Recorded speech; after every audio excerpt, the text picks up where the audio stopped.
So h equals 22 if h is greater than or equal to 18.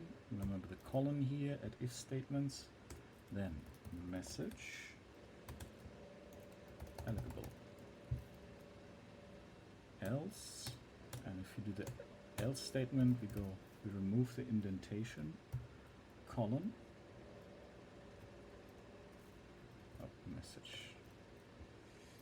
message not eligible,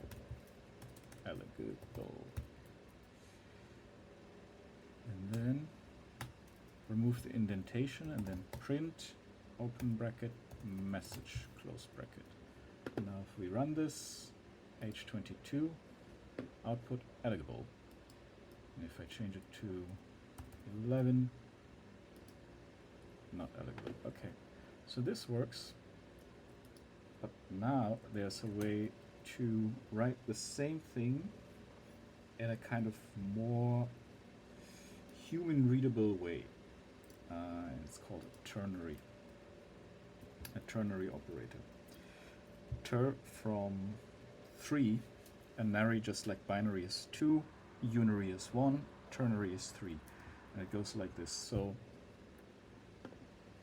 we're going to remove this entire thing here, or replace it with this message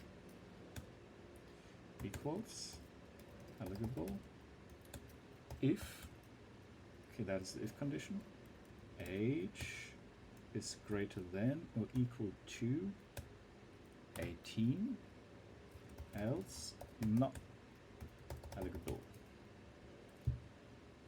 and then print message. And now, like I said, we delete this entire thing, and now let's see what happens when I run this. Not eligible, and 2 eligible. So that's ternary operators.